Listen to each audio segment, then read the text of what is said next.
In this unit, we're going to talk about weight management and some of the health risks that come along with being overweight. So what's the ideal body? Nowadays, the ideal body is very, very wrong. There's been become an obsession over the perfect physique that's just not healthy and not real. So who defines what the ideal body is, and is that attainable? Whether it is for health benefits or cosmetic purposes, people depend on what they see in the mirror or on the scale to determine if they are acceptable body size and shape. And this unit is here to change that. It's not the number on the scale. It's not the image in the mirror. Those may play a role in it, but that is not the ideal body or the health we are looking for. So let's start with our weight management. Individuals have turned all types of fraudulent, ineffective, and sometimes dangerous methods of losing weight. Approximately 50 million adults go on a diet each year, spending over 30 million on diet products and programs. Example: diet books, programs, exercise gimmicks, fat farms, diet drugs, weight loss centers, all these things. Lots of money go in to getting a weight or ideal body that we are looking for. In reality, only about 5% actually lose the weight and keep it off. That's a very, very small percentage on those trying these different fraudulent exercises and ineffective ways. So let's steer clear of those and really find the best way to be effective. What's the difference between overweight and obesity and the ideal weight? So overweight, that's the excessive amount of body fat above that which would be considered ideal. And then obesity is the excessive adipose tissue that's 10% fat above that which would be considered ideal. So you're saying, well, what's ideal? That's different for both men and women. Men is approximately 15% of body fat, and women are 22%. Obesity for men would then be 25% and above, and obesity for women would be 32% and above. BMI, or the body mass index that we have discussed, between 25 and 30 is overweight, while above 30 is considered obese. So we've discussed our BMI in detail, and you can go back to that and learn more and reflect on what we've learned to dig in more about the overweight and obesity. Here are the health risks, some of the health risks: heart disease, hypertension, stroke, renal disease, certain cancers can come from it, and the list goes on and on and on. So there's major health risks that come from being overweight, and it's very important that we maintain our health, maintain our weight. So the number on this scale helps a little bit in determining where we are there, but it's definitely more than that. Here are some things that affect body weight. One is our hereditary, okay? Our heredity, where we come from, our genes. It covers 25% of body fat tissue is due to our hereditary, okay? So like I said, from our parents, just our gene pool, 25% of that can be due to that. But exercise, proper diet can help in maintaining a healthy weight. It also affects the fat distribution. So once again, this is something that we can't control apart from our diet and exercise. But 75% is due to lifestyle, culture, and environmental. So only 25% is with our genes. The rest we can do. Now, it may pose a challenge, but can be effectively addressed by understanding the weight loss process. It should not be an excuse to give up, okay? It can be a challenge, like I talked about, but it's definitely something that you can overcome and work with throughout a lifetime. Another thing that affects body weight is our diet. A neutral energy balance. So this is the number of calories consumed equals the number of calories expended. So what you're putting in your body is the same amount as what you are spending out of your body. Positive energy balance is the number of calories consumed is greater than the number of calories expended. You're eating more than what you are expending. And then the negative energy balance is the number of calories consumed is less than the number of calories expended. There has to be a 3,500 calorie difference in our negative energy balance to lose 1 pound. Diet and body weight. Negative energy balance must exist in order to lose weight, like what we talked about. You must be consuming less calories than what your body is expending. So if you expend 500 calories above and beyond daily expenditure for 7 days, you'll lose 1 pound. Okay, a total of 3,500 is what you need to lose 1 pound. You want to do this over a few days and not just in one day.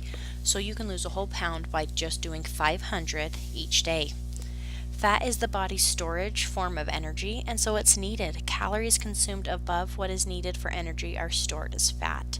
So if you're eating more, your body is automatically going to store them because it is a survival mechanism. Overconsumption of fat, carbohydrates, or proteins is all stored as excessive body fat. So know your diet, know what's needed, and go from there. Again, diet and body weight, continue here. The problem with losing weight merely by cutting calories, okay? Research has shown that weight loss by diet alone can be as much as 50% of fat tissue and 50% of lean tissue. We've discussed losing that lean tissue. We don't want to lose that.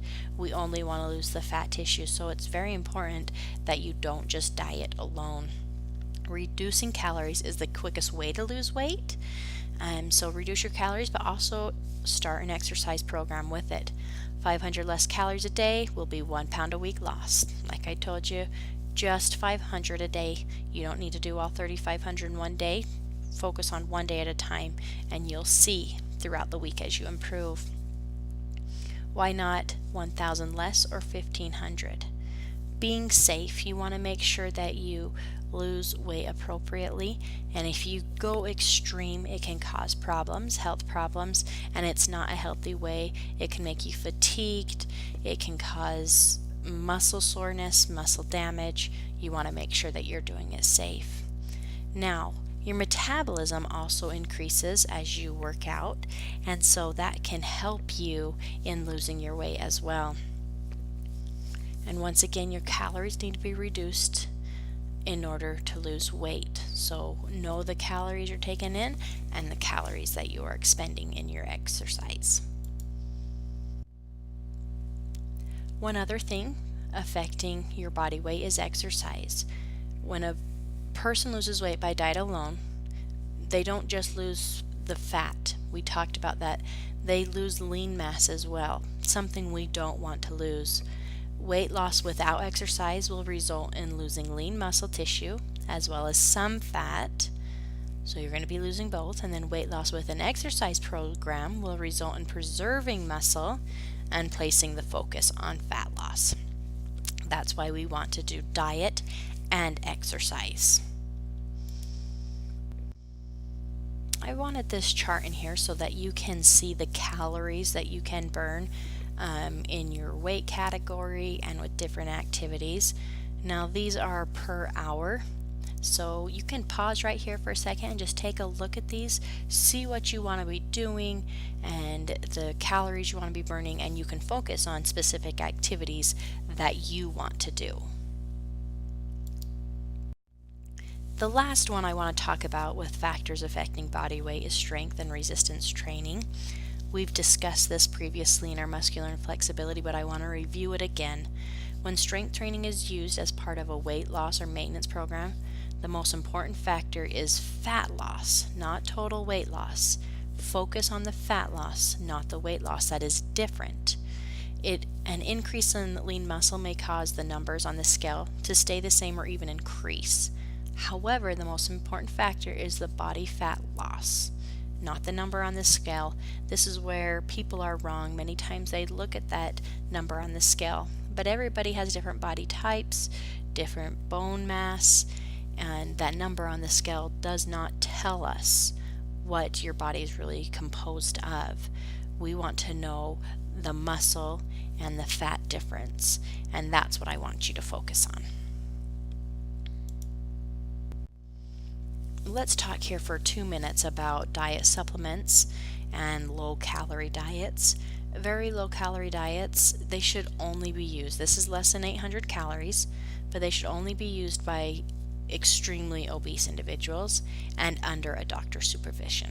Okay, must be done under doctor's supervision, and if it's really, really needed. If you think you need it, talk to a doctor first. Okay, chances are is that you don't need it, and there's other ways to be safe in losing the weight. Diet aids, they encourage dependency on the aid rather than helping the individual adopt a lifestyle or healthy eating and regular exercise. That's why only 5% of those people are successful, because they're not changing a lifestyle or an eating habit, they're simply depending on that aid. And most of the promises that you find by these diet ads are false. They're not going to result with what they're telling you. And the diet pills also are potentially dangerous with side effects and so forth. So just be aware of these.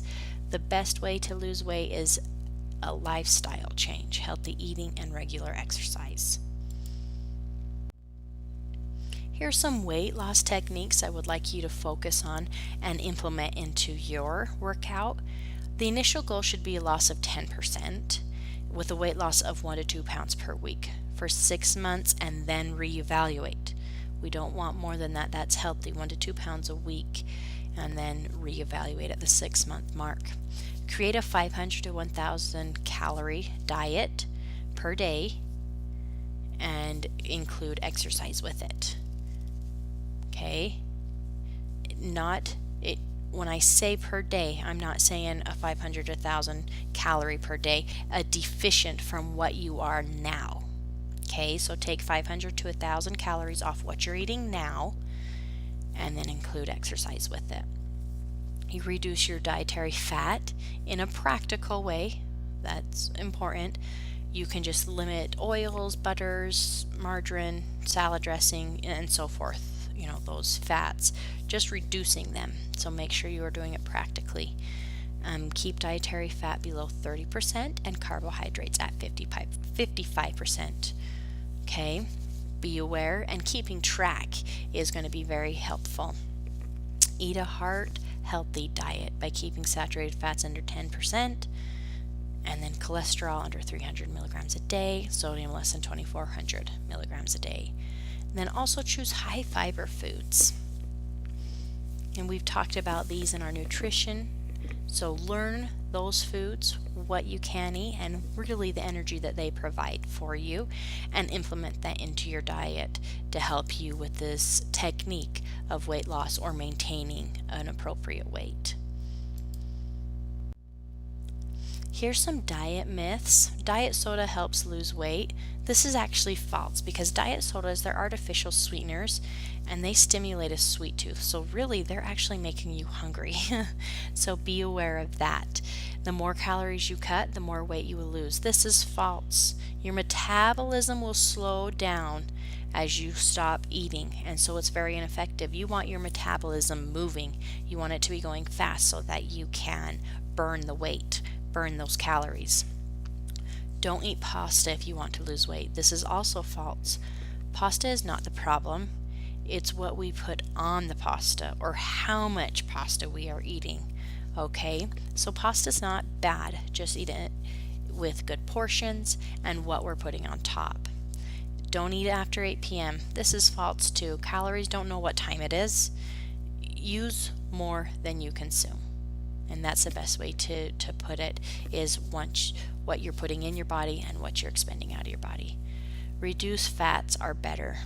This is false as well. Look at calories as well as hydrogenated or partially hydrogenated fats. So it's not just reducing fat, it's the fat you're putting in your body to be aware of.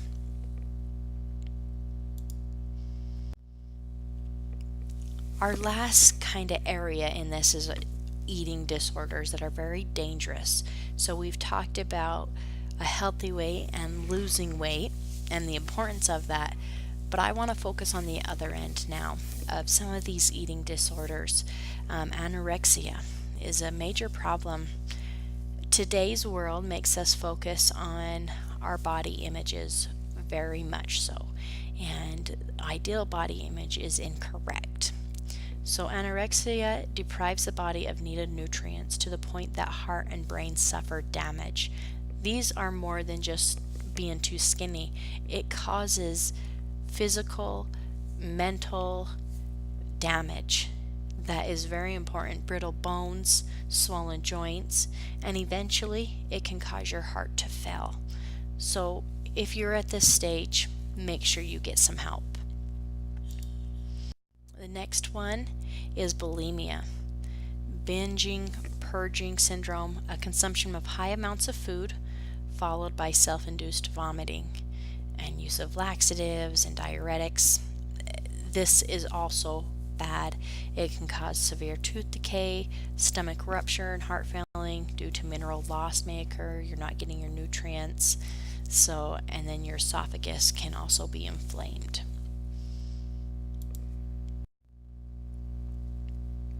The root cause of these eating disorders are low self-esteem.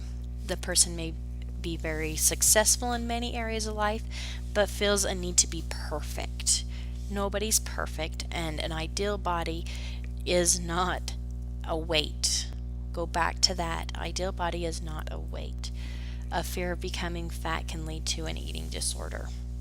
The pressure of perfection may come from an outside source, family and environment. So be aware of that, and an individual can feel overwhelmed and that they need to lose that weight.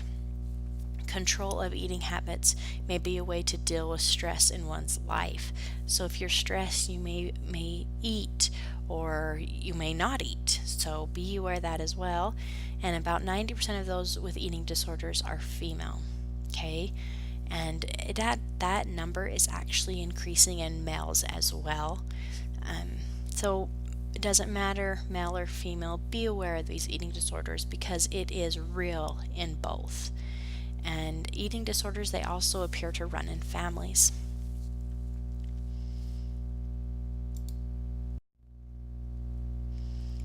Eating disorders are very, very dangerous and they need medical care for physical problems, for behavior, for attitude.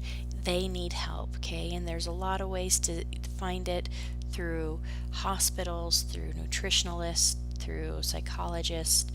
It's needed. So if you are at this point or you're worried about somebody that's at this point, get them help because they're very, very dangerous and can be life-threatening.